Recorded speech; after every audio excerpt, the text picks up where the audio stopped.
PFF does not play favorites or spin things to look a certain way.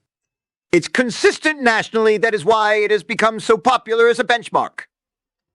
Like it or not, PFF seems to be the gold standard for the NFL executives. How can armchair QB, even if they coached in Europe, determine if a kid will be this, that, or a perennial Pro Bowler? Research the scouting report. It says Jane needs to be stronger at the point of attack, run game, and that he shows elite pass protection skills.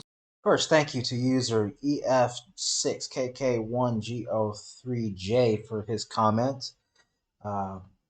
We got into the analytics discussion a little bit towards the end of the video, so it means you watched it a little farther through the video, so I appreciate that. So this leads into a more broad discussion of what's my deal with analytics? Why do I hate analytics? And the first thing I want to say with that is I don't. I think analytics as a data collection tool is important. It does a lot of busy work that sometimes coaches don't want to do. So I like that. What I don't like is the blind faith people put into numbers that take away the human element of the game. So this does it in several ways. One, we have people making opinions on what they see on the field without direct firsthand knowledge of what the player should be doing. They see what he's doing, but they don't know exactly what he should be doing. Now, in full disclosure, I am doing the same thing. I am making an informed opinion based on what I see on the field, based on my experience. I also always preface it by saying I am not in the offensive line room, the quarterback room, so I am making assumptions based on what I see and based on my knowledge. Okay, so I go with that, and I admit that. What happens is you get a lot of people who blindly follow these numbers, and when you see people basically say, well, if PFF says it, it must be true. It might be true, and it might not be because of, I don't want to say biased, because they are consistent, but at the end of the day, they are making numbers based on somebody's opinion. And you are distilling a football player down to a set of numbers, not what he does on the field. And what he does, how it positively and negatively impacts the play on the field, even when he might not, quote unquote, be doing his job, in people's opinions. A famous story with this, and we brought it up in the Locked On Badgers segment, is sometime in 2020, Brian Burke from ESPN's analytic department put out a piece saying Aaron Donald is a below average run defender, and here are the numbers. And then around the same time, you'd see a bunch of video clips show up on Twitter showing examples of Aaron Donald being a poor run defender. And when you watch the clips, if you know what defensive line play is, most of those plays would not have received a negative grade from a defensive line coach. In fact, most of the time he's doing his job. Sometimes Aaron Donald's job is to just be Aaron Donald. And the mystique of Aaron Donald does the job by forcing double teams, by forcing defense or offenses to game plan around him. But because he's not winning battles and penetrating, people grade him badly. That's an opinion. That's not fact. Their opinion, because he's not winning these battles one-on-one or not engaging in the battles one-on-one. Somehow he's losing. But the numbers say he's bad, so he's bad. Jack Nelson, we're talking about him here. Okay, his PFF pass blocking numbers are great. They say his elite pass blocking skills, according to user here. To that I say, did you watch the Washington State game? That's what I'm commenting on. He had a bad game against Washington State, and it showed both fundamental flaws and athletic flaws he has in his game, in my opinion, based on 20 years of being around offensive linemen. Okay? Now, the only person whose opinion matters is Jack Bicknell Jr., Phil Longo, and himself. Okay, Jack Nelson isn't watching this and changing his game. But if I can see it, you better damn well know that they see it as well.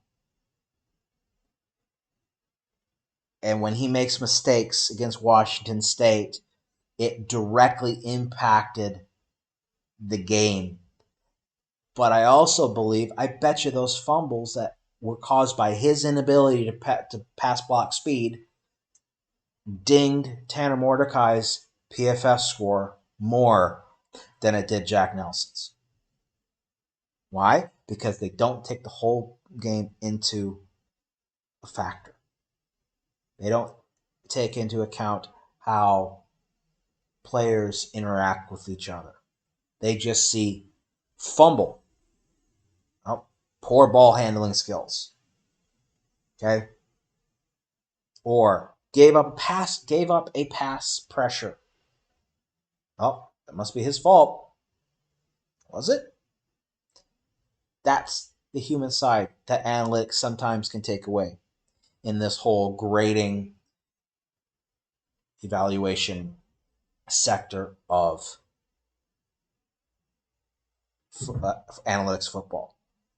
Tell me, really, at the bare minimum level here, what is the difference between a PFF grade at a Madden rating? What's the difference? And then what's the difference between those two opinions and what Jack Bicknell Jr. thinks of offensive line play? And whose opinion would you rather listen to? I don't care if it's a gold standard. I'm always going to listen to the football guy first. Because at the end of the day, he's going to be the one who corrects the mistakes or game plans around them.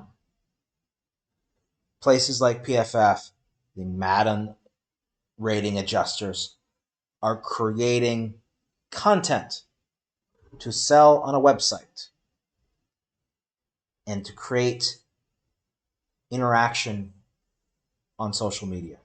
And they do a very good job with it, and it's a great business that adds on to the service that they are saying they provide. They provide analysis and they provide content. For me, I want the analysis to provide better football play. Okay? So that's my first problem with analytics, is where we're taking the humans out and replacing them with numbers.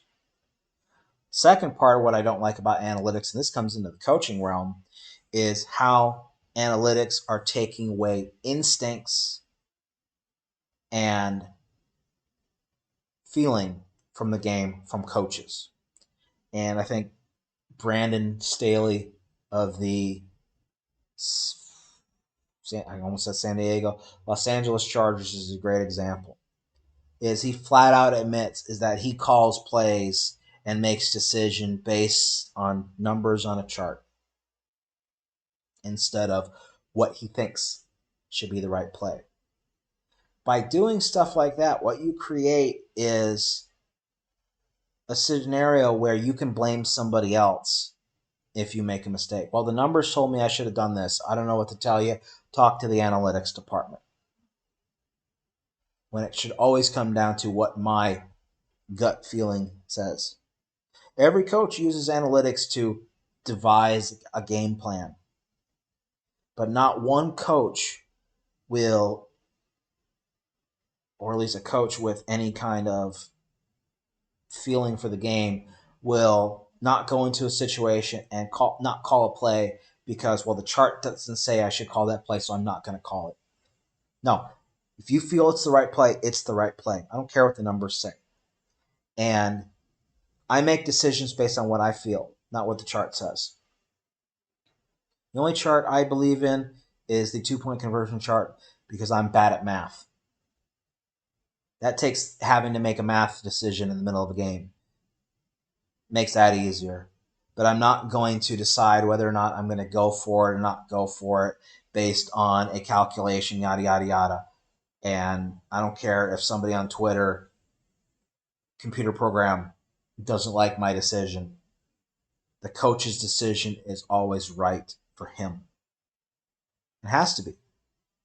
If it's not, then maybe football coaching isn't the right field for him. But at the end of the day, use analytics for what they do for you as a football fan. Does it make you a better football fan? Because it invites you to dig deeper into the game and learn more about the scheme and more about the technique and the coaching points of your favorite players, then by all means use analytics as you see fit. If it makes you a better football fan, do that. But don't blindly follow numbers based on other people's opinions. You have to make your own opinion. And you have to make your own opinion based on what you see on the football field, not by numbers you see on Twitter. If you do that, you'll become a more informed football fan and you'll have a better football viewing experience. And that's what it's all about.